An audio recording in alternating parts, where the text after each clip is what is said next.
Good morning, everyone. John Hutchinson with Traders Reserve. Welcome to Breakfast Club Monday, March 2nd. We are now in the last month of the first quarter. And as usual, another weekend has brought us more excitement, so to speak. And I'm sure everybody's aware that the situation in the Middle East will have an impact on the markets. We'll take a live look at futures here in a little bit. Not as bad as people may think. Certainly, futures are down. The market will likely open lower. And when I get to the next couple of slides, I'll give you a little bit more context around that. There was a report last week, Goldman Sachs. I follow their Goldman Sachs briefings. They're free. Anyone can get them. And they are regularly writing about artificial intelligence for their investors, their followers. And this past week, they had a briefing which, once again, Goldman Sachs, late to the party, follows exactly what I've been talking about with AI insiders and with you here on Breakfast Club over the last several weeks as it relates to the supply chain. Why supply chain, and it actually gives a little bit more background into why not just why supply chain is the leading segment in artificial intelligence as we track it in our AI2 Index, but also why the opportunity continues to be in that segment. And so we'll take a little bit of a look at that. We're going to talk today about Credo. Credo CRDO is the stock symbol. They report earnings today after the market close. We'll talk about the background on Credo as well. There we go. So basically, futures down 1%. That's not insurmountable. Gold is up, Bitcoin flat, oil is up about 8% pre-market. Not a surprise. So market hates uncertainty. They certainly hate global or even regional conflicts. The fact that this is largely limited to an air war type operation and is not any sort of sustained ground presence should keep the market end of the negatives less imposing and critically faster snapback. So as you navigate the markets today throughout the course of this week, a couple of small points to keep in mind. President Trump over the weekend essentially put a timeline of up to 4 weeks on the operation. I think it was Epic Fury, if I remember correctly. So there's not a plan for this to be extended. I don't know what the end result looks like, but at a minimum, this is not expected to be a broadening or lengthening conflict. That will be, at some point, that will get priced back into the market. So today will be the first reaction, the algorithm reaction, the computers doing the computer things. And then at some point later today, don't be surprised if the market bounces back a little bit, especially on the Qs. Qs at a critical point just below 600. I would expect the Qs to close above that line today. But we'll obviously see how things actually transpire. One of the key factors that has taken place over the last several weeks, and you've likely heard the term rotation of capital. This is Wall Street, hedge funds, big banks, et cetera, selling out of big tech names or tech names which have had extensive moves and sprinkling that money more broadly across the S&P 500. And we'll take a look at one ETF here on the live chart side of things, and I'll show you how to follow the sort of a rotation of capital, but especially to equal weights, not the standard S&P 500, which is a weighted average, but you look for equal weight ETFs because those have been beneficiaries in the first 2 months of this year. So with that, I want to take a quick look at the calendar for the week ahead. This is busy week. We had the ISM manufacturing, which was actually, I think it's due at 10 o'clock, if I remember correctly, right? Yeah, 10 a.m. on ISM manufacturing. Credo earnings after the close. It's also retail week. Several of the key retail companies reporting earnings this week: Target, Best Buy, Ross Stores, Costco, all reporting earnings, and retail sales. I believe retail sales are on Friday, if I remember correctly on that one. Plus, it's Labor Week with the jobs report on Friday, ongoing initial jobless claims Thursday, the ADP report on Wednesday. So it's a busy week. And for those of us in the AI2 program, we have Avgo, Broadcom reporting this week on Wednesday. And what's the fifth? The fifth, I think, is 2, 3, 4, 5 Thursday. I think Amprius reports on Thursday. So I'll be very interested to see how Amprius earnings do, as that's a company that I really like. That's stock symbol AMPX. And I want to talk through Credo a little bit. It was there was a pretty in-depth analysis on where the best opportunities lie within artificial intelligence from the Goldman Sachs briefing. And their focus was on looking at AI infrastructure beyond the obvious Mag 7 or hyperscalers.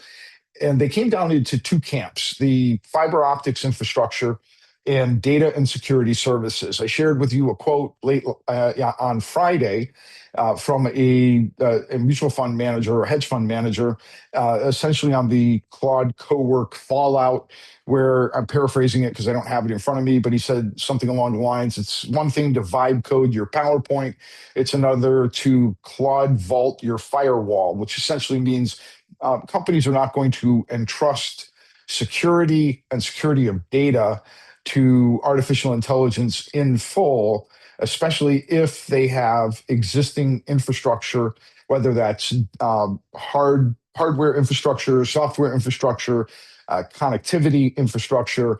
They're not going to replace all of that with artificial intelligence, because that would open them up to greater security risks. And on the optics side, this is essentially the supply chain. One of the key elements in supply chain, you're talking Ciena, Corning, Lumentum, three stocks that we have traded extensively, separately, two of them we've traded several times over the last few months. Lumentum, last I checked, it was still over $600 a share. That stock has more than doubled this year. Ciena has been a top performer since we added it to the AI2 portfolio this month. And then there are other companies like Credo, which are essentially they're providing the new standard for connections in the server market, so to speak. Basically, think of them as electrical cords, but they do everything, move electricity to move data. And this is really where the next build out is expected to come from, but it's still in our little favorite segment, the supply chain. And that in part helps to explain why supply chain continues to be the best place in our AI2 index to hunt for stocks to own or trade, whether you're a long-term or short-term investor. If you're a long-term investor, these are companies that, even if they have higher stock prices at the present time, I would argue are still companies that are worth holding for 1 to 2 years. Another person that I follow made the argument that even in the data center element, we're still in the early innings. Everything from expansion of data centers to what data centers can provide in terms of speed and scalability for artificial intelligence is not operating at peak yet. This kind of goes back to the peak pricing issue for NVIDIA. If there is still demand for more data centers, more capacity for data centers, then the idea that we've reached like the end of a cycle doesn't make sense. It doesn't fit that story. If you follow your own local news, you will inevitably come across stories, as I have here in Michigan, of communities saying, well, we don't want these data centers in our community. They've had several lawsuits and or pushback from communities across Southeast Michigan about companies that want to buy land, build a data center, and people don't want it. It's the NIMBY problem, right? Not in my backyard. But that continues to show that expansion of data centers is a necessary function for the growth of artificial intelligence. If that expansion continues to take place, and if there remains a backlog on that expansion, then that validates that we're still very much early innings in the build out for supporting artificial intelligence. A quick look at the dashboard, again, to show supply chain actually was the one outperformer over the last 30 days at plus 7.5% for the month. So that's telling you, again, if you're looking for stocks to trade, that's where you focus. Find those stocks that are in the supply chain realm and start there. And year to date, actually improved a little bit, like 0.2 of a point.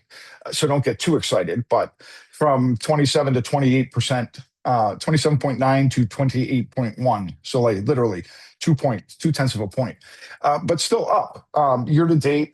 While software continues to fall, AI powered is largely flat and lower. AI core took a little bit of a hit last week. That relates back to the rotation of capital, where Wall Street sold off on many of the large semiconductor names and moved that money elsewhere. And Frontier had an okay week, but not necessarily the big winner. The area in here in Frontier that I want to start exploring, and to a degree, they actually cover solutions, AI powered and AI frontier, are companies that are in the AI defense spectrum.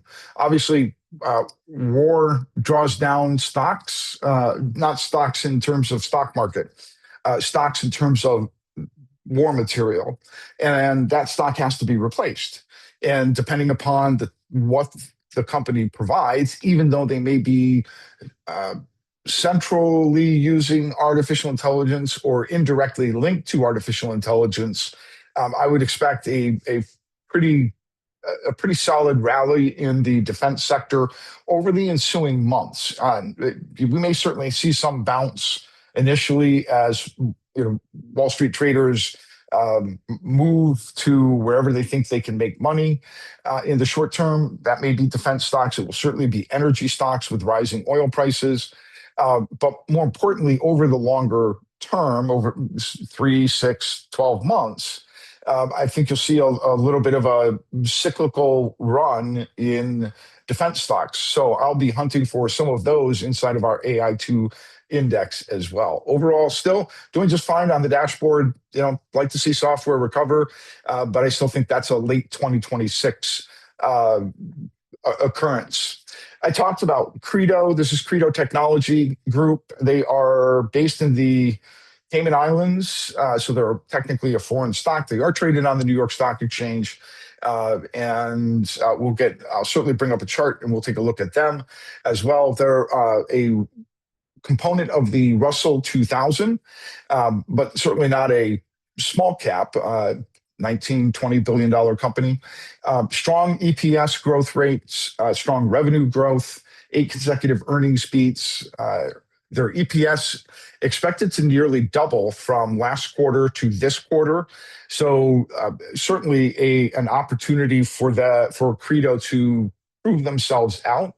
One of the things that I've noticed in the last month and a half of earnings reports, companies are more prone to disappointing if their forward growth is not unrealistically outperforming Wall Street's expectations. So it's not enough right now for many of these companies to say we're growing earnings at 60% and we forecast we're going to grow at another 60%. Wall Street wants to see those percentages rising, which is not realistic given all of the backdrop against artificial intelligence right now. So one of the reasons that we like this company at the moment, I would not rush out and buy it on the day of earnings. It is certainly possible that if they come out with a spectacular earnings report, sure, you could take a gamble, buy one share, maybe the stock pops 10 or 20%. I don't know that that's necessarily the case, but it's possible. The stock has been in a lengthy downtrend from highs of last year, over 40% lower. So you want to be cautious about buying earnings on a downtrend. Can often turn into a very short one-term event. But for day traders who want to take a 15-hour gamble, I suppose that's certainly possible. But they're a pure play in the fiber optics, but they span both fiber optics and chips, semiconductors.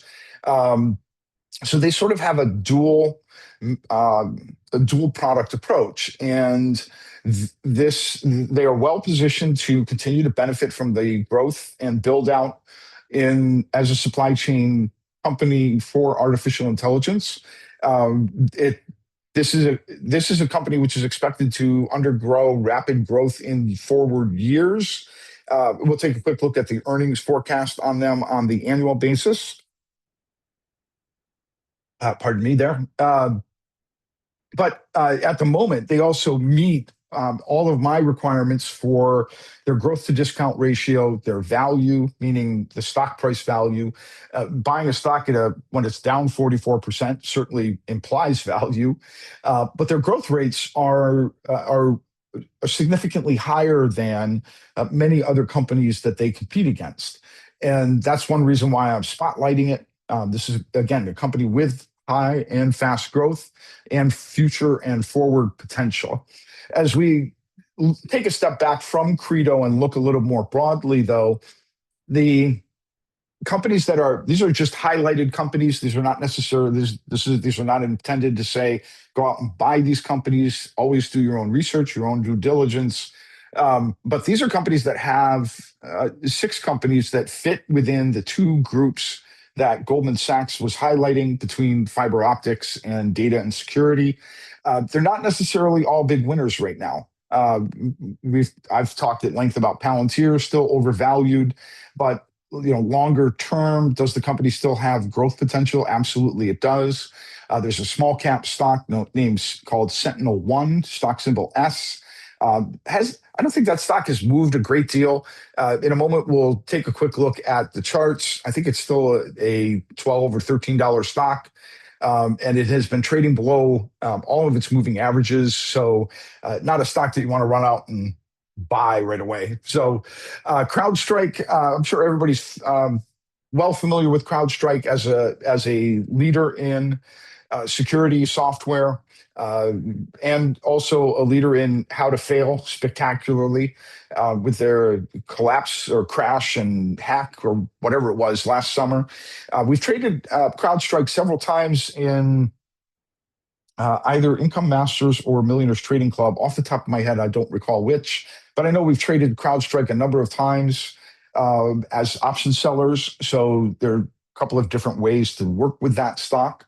Sienna, as I mentioned, is already in the AI2 portfolio this month, up around 12%, and holding up fine, given the sell-off late last week, rolling over into War Week this week.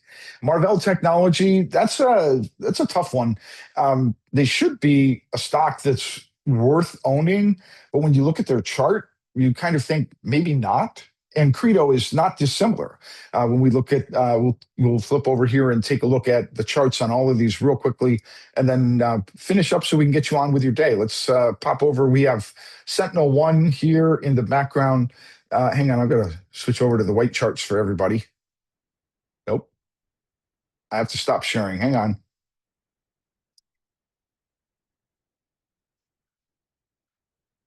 There it goes. I don't know. Zoom, for whatever reason, doesn't let me make that change. So there we are. Let's get that out of there. Try to fill the screen. Good enough. Okay. So you can see what I mean about Sentinel-1 here, trading below every single moving average. But if you look at this company, a couple of things that jump out on the financial side. Annual earnings, you can see this is a company that is transitioning from negative earnings annually to positive earnings, and you have sustained growth of those earnings. But at current prices, this is a stock that's overvalued. 73 times forward earnings. They're finishing off their 2025, so we got to draw a line right here for a second. That 42 times 2026 earnings is too high for me. I would consider, if they were trading around here, 30 or less. Certainly, you're buying potentially 20 times forward earnings 3 years out, but that only has one analyst. It has an awful lot of analyst coverage for such a small stock, but that would be the one stopper for me. I would view this company still at $12. Yes, I would still view this company as overpriced. You can see it was trading as high as $60, $70 a share all the way back in 2022. That did not hold up. And the stock is basically at a bottom. So if you're adding shares anywhere below the 20 level, and thinking more long term, and by long term I mean 2 to 3 years out, and if the revenue for this company plays out, you should be able to see the stock recover 30, and anything above 30 would start to get into high growth, high and rapid growth. We'll take a look at Palantir and get back to the daily chart. Still been largely range bound, certainly beaten down over the last couple of weeks, especially on the back of the Claude co-work. And I guess their earnings disappointed. So they had pretty solid earnings beats, but they disappointed. But holding a range around the 140 level, and you look on the longer frame, right? See where their growth is coming. Their growth is backloaded, heavily backloaded.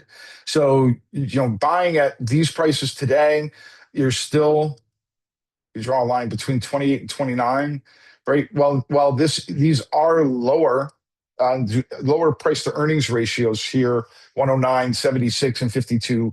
And while they do imply PE compression, meaning lower PE ratio against rising earnings, this would be the number that I would be looking for. And again, unfortunately, only one analyst. So whoever this one analyst is obviously a very busy person.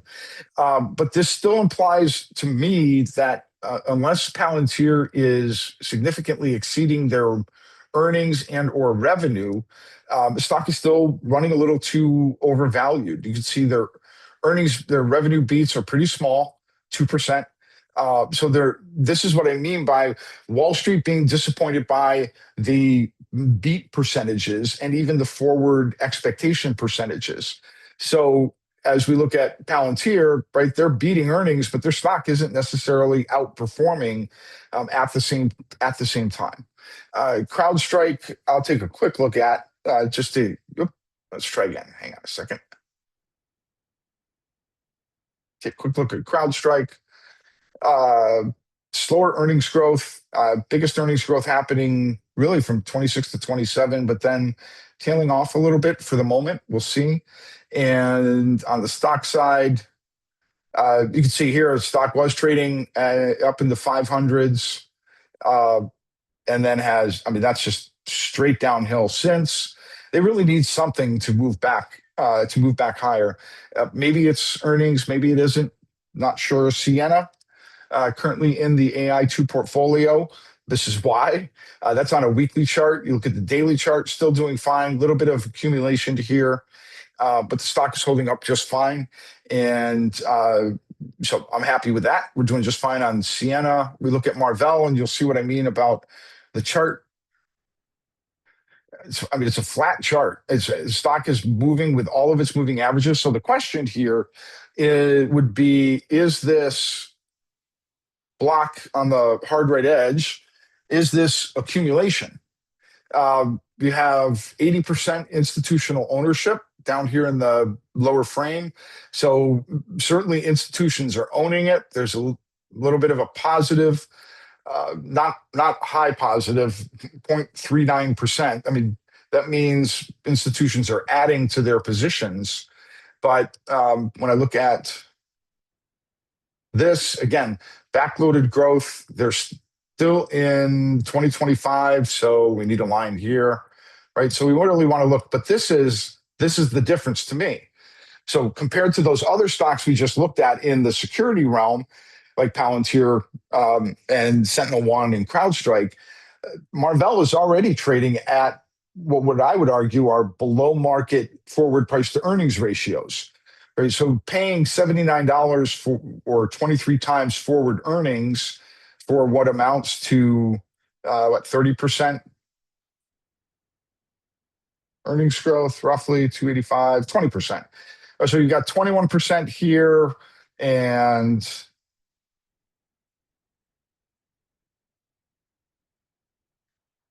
38% here. We draw on that. Hang on a second.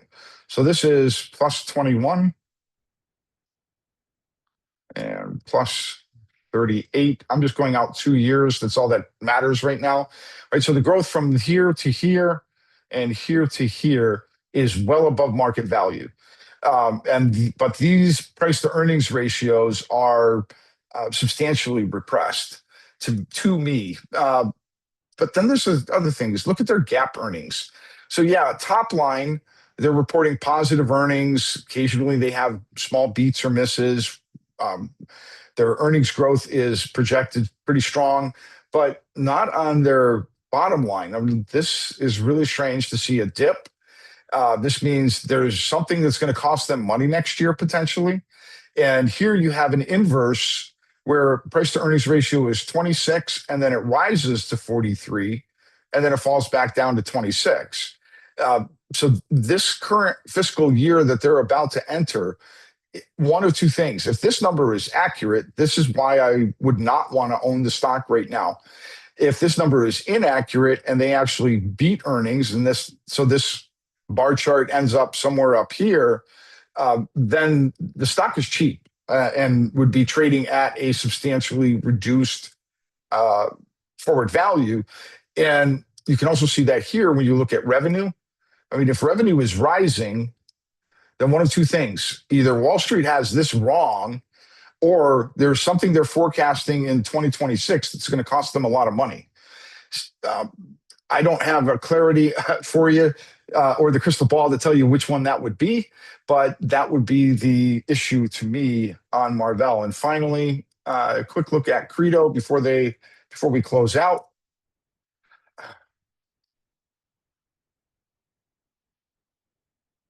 There we are. And this is what I mean. Solid growth of earnings. Again, a decreasing price to earnings ratio across multiple years. What's weird about Credo is they are still halfway through 2025. So you see here at the top, they're reporting Q3 2025. So they still have 2 quarters to go in 2025 before they get to 2026. So that would mean you're really looking at a blended forward PE ratio across the next 2 fiscal years in the mid-20s, call it 23, right? Sort of in between the two. That's a pretty reasonable discount from 35 down to 23, 30+% discount. And for a stock that's growing at reasonably above most market rates. I mean, they're 37% for this 25 to 26 and 25% for the next year. So a little bit of a slowdown between 26, 27, but still at 25%, you're well above the overall market. So we'll see what happens with their earnings tonight and how that plays out. Keep your eye on them. I'll certainly come back and review those earnings with you in the morning tomorrow. I'm trying to switch back. Sorry, 1 second here. Here we are. Again, Goldman's thesis is showing us what we already know and what we've known for months, because Goldman is obviously behind me. And that is that the AI trade is starting to split into key segments that are leading, key segments that are lagging. And we'll keep our focus on those that are leading. That is the AI2 supply chain. Credo earnings tonight. We'll see what happens there. Tomorrow morning, we'll take a look back and do a little bit of a preview on CrowdStrike. That's your Breakfast Club for the morning. I don't think we have any live trading sessions, but either way, keep your powder dry and look for opportunities. Tomorrow, I'll take a look at the RSP. That is the Invesco equal weighted ETF for the S&P 500. We'll see how that plays today. I think that it'll be down a little bit, but should hold up better than the overall markets. With that, hope you have a great Monday, and I'll see you again tomorrow morning at 9 a.m.